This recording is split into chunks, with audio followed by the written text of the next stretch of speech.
Greetings, Inquisitors. Welcome to the Holocron. This is the week 86 update for the Darth Loquitur account. I update this account's progress every week, go through all the character upgrades, talk about my plans for the future. Please remember, before we get into this video, hit that like button. If you could, please. That helps me. It helps the channel. It's free, fun to do. Use your lightsaber and get that done. All right, let's take a look, see what got accomplished with the account this week. The target for week 86 was to get Boba Fett to Relic, and we're going to be able to do that. We're going to take his Relic level as high as we can. We've got 4 Relic levels on him, and we run out of the carbonite circuit boards and the bronzing wiring. So we're going to go in here and just, scrap some materials out at the scavenger, get a few bits of bronzing wiring and carbonite circuit boards. That's going to allow us to continue leveling this up. We're going to get it to 7, and then of course for Relic 8 we need these impulse detectors. We also need some Zen-Biddle cards, so it'll take us a little while in the background to get that material going to get him from level Relic 7 to Relic 8, but we'll get that done sometime in the future. I upgrade Dengar to gear 12. That's nice. We've actually got everything we need for his finisher, so if we make him our next Relic target, we've got one piece already done, which is pretty fantastic. Mara Jade's been target for improvement over the last few weeks. We're trying to get her speed up. There's been a lot of situations in Grand Arena where I feel like I would have been able to take on a pretty good team with Palpatine and Mara Jade, but she just doesn't quite have enough speed. So we're going to lock down some gear pieces, get her some more speed. We're going to come into the mods, give her some better mods, and end up at 282 speed now. So that's not too bad. She's already on target that, if we relic her, she'll be at 302, so we're getting her in the ballpark. Dark Trooper, we're going to go ahead and upgrade to gear 11. He, of course, can't upgrade to gear 12 until we get that 7th star on him. He's pretty close, but we'll be able to get him up and running here pretty soon. We take a look at 3PO and Chewie. The upgrade button is lit there. It's a character that I want to keep developing, but it's a little too low on my priority list right now. We also take a look at Cara Dune. Again, we don't really have to gear this character up so much for the event, but I won't mind building Cara Dune, being able to use her in Mon Mothma or other teams, so we go ahead and take her to gear 9. Looking at the Executor journey, this TIE pilot needs the Mark IV Chedak comm links, so we'll have to work on that over the course of the next week. Make sure that we keep his gear going upward. We take a look over here at capital ships. We have some fleet shipbuilding materials to spend and don't really have a good target for that right now, so we'll sink a few of them into the Chimera. Basically, having the Chimera just allows us to have a cleanup ship somewhere in the background. We can use that on defense, for example, and carry one of our better capital ships with us in offense as a backup. So not too much progress overall. Take a look just at some characters lower in the priority, and Plo is set up where he can get an upgrade, and I don't mind upgrading Plo. We can continue to use him as a Jedi sometimes in like a Qui-Gon team if we just use some low-level Jedi. And of course it helps his ship get a little bit better. And then we go ahead and upgrade the Ewok Elder. So we take some lower priority stuff that we're working on in the background, and we give that a couple upgrades just to keep those projects rolling. So at 86 weeks, we're at 4.11 million galactic power. We put on 40,000 this week, mainly due to that relic, of course. That brings us to 39 relics, 53 zetas. Squad Arena, we're getting JMK in the top 10. Negotiator really is top 10 now. We've got about 8 Executors in our fleet shard, and most days there's not somewhere in the top 5 that I can even compete for anymore, so I've been pushed out of the top 5 in the fleet arena, unfortunately. Project-wise, we'll take on Dengar. We'll give that a 2-week cycle. We don't really need 2 weeks. I think I could honestly relic him in 1 week, but we do need to still gather materials for that Relic 8 on Boba Fett, so there's no reason for us not to take a little longer on the cycle, and that'll allow us to start building up some more materials in the background. And over the course of the next few relics, then we'll be able to pop him up to the full relic level for the journey. Next week's energy plan, the same thing I've been doing: Vulture Droid, IG-2000, Xanadu Blood, Cara Dune, Hyena Bomber. Still farming these ships. It's been forever that I'm farming them, and we still don't have them to 7 stars yet. And then Dark Trooper, and hopefully Dark Trooper will finish up here pretty soon. In Fleet, we've changed up a little bit. I was farming some Carthonasi, but I think I'm just going to farm the Fortress and the Echelon for now. And I don't know that we're going to do that Dark Side Revan journey anytime soon, so I'm dropping that in favor of the Echelon. And Cantina, Signal Data, working on Chief Chirp a little bit in the background every now and then. Get those Ewoks ready for C-3PO at some point. Mods, just working on speed, maybe potency, whatever we need. Refresh strategy is the same. Squad Arena, Prestige at least 3 times per week. We've got 1,500 now, so that's enough to do most of the skills on the Executor. Can't max them out. I think it's something like 1,900 to max out all the skills. But if I got the ship sometime soon, 1,500 would be enough. But we're going to continue buying that Prestige. Fleet Store, we're still looking for various things for future projects, and everything else goes into the Shard Shop. This Executor Timing, my Fleet Shard has filled up with Executors, and I'm really not able to counter effectively. The Malevolence could be the counter to the Executor, and using that Imperial tie could help that fleet with the counter.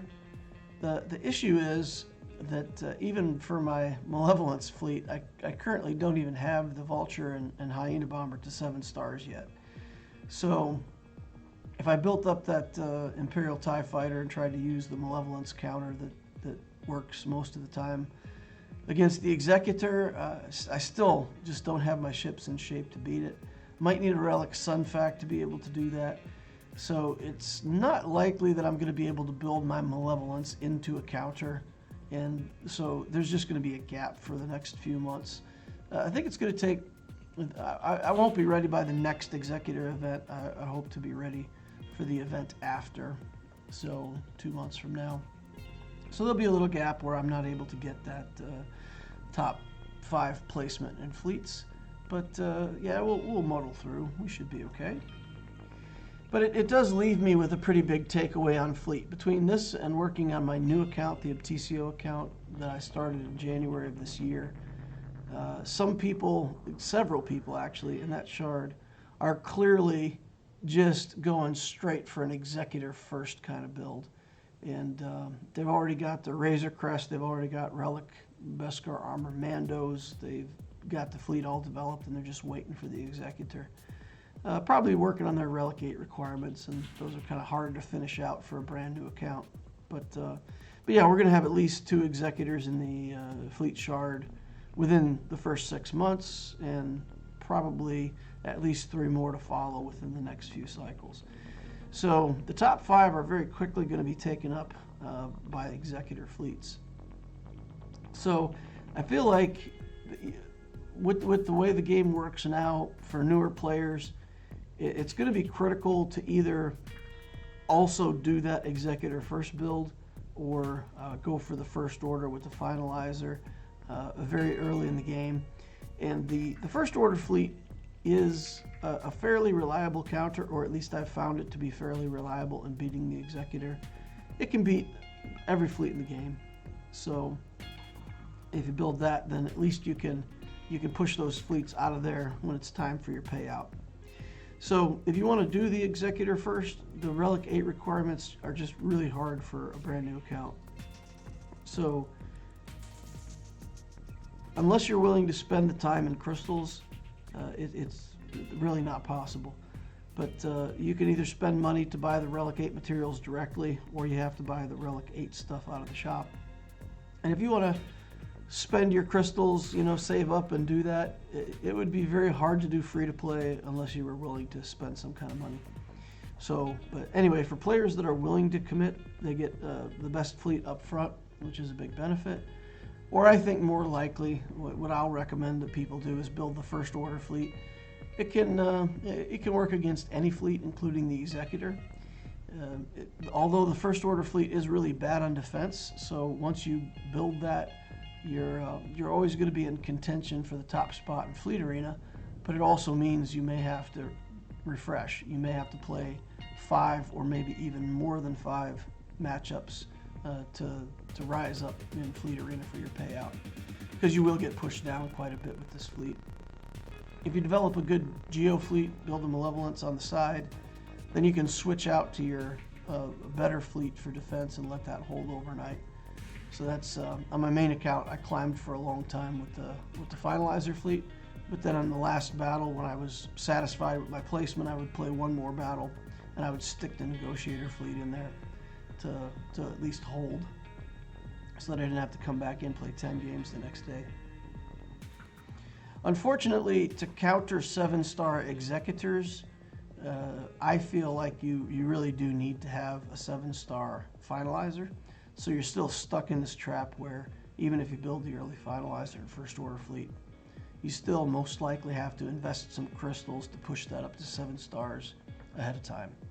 So it's a little bit, I think you have to build one of those fleets in the early game. It's not enough to build the Negotiator, the Malevolence anymore, knowing that people are going to very quickly go for these Executors.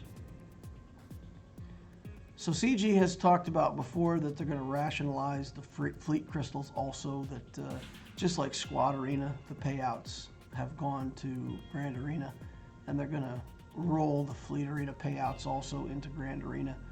So I don't know if or when that'll happen, but if it does, these recommendations are still good. Having the Executor fleet early gives you a huge advantage in Grand Arena. Building the Finalizer fleet gives you a way to deal with the Executor fleet, so I think either one of these things is good and important for an account, even if CG does change the payouts. So week 15 of my restructure, 15 weeks ago, I said I was going to build some more teams and expand the roster and get ready for Kyber. And I got to tell you guys, it really hasn't happened. I've been able to put very little into these teams.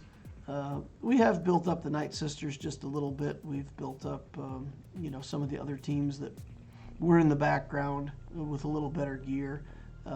Working on the Mara Jade, getting the Bounty Hunters a little bit better. But it really hasn't been significant in terms of roster expansion. So I think overall, I don't know how hard I'm going to continue to push for GAC improvements in the account. The matchups have gotten to the point where I don't know how much it would change if I had 2 or 3 more good 1-relic teams to hold the line on defense. I don't really think it would change anything, because most of the matchups we're either winning because the opponent doesn't play, we're winning because we have a clever strategy and we actually play it out and win, or we win because or we lose because the opponent has a huge amount of galactic power and they do choose to play and they just crush us. So it feels weird to say, but I'm not sure how effective it is building for Grand Arena for defense. I think building specific teams and characters for offense can still make sense, but yeah, I don't feel like it's now that I'm where I'm at. I get the feeling like, based on the matchups that I'm getting, it's not really going to help that much. So we'll keep taking a look at that team restructure. Once we get the BAM journey finished and finished Executor, I think in this next cycle of Grand Arena, we'll probably end up in Kyber. So we'll see what happens from there, if I want to try to continue filling out the roster for Grand Arena, or if I'll just move on to another big project like a Galactic Legend and just more or less do the best I can in Grand Arena with what I've got. Anyway, thoughts, musings, things to think about for the futures of account building. I think that fleet concept is going to be the way of the future until anything changes with the Executor or with how fleets work. So that's my conclusion for now. All right, guys, thanks for watching. I appreciate each and every one of you. Thanks for sponsoring. For the Patreon people, thanks for sponsoring me. I do appreciate that. If you want to become a Patreon, it gives you access to special channels in the Discord and more access to advice from me, account reviews, whatever you need to help build your account and play the game. The link to the Discord is in the description of the Holocron down below, so click that and come over, join us on Discord. Hope to see you over there. We've really got a great community. And remember to slash that like button on the way out if you haven't done that already. It helps me and helps the channel, and I do appreciate it. Thank you all for watching, and I will see you in the next Holocron.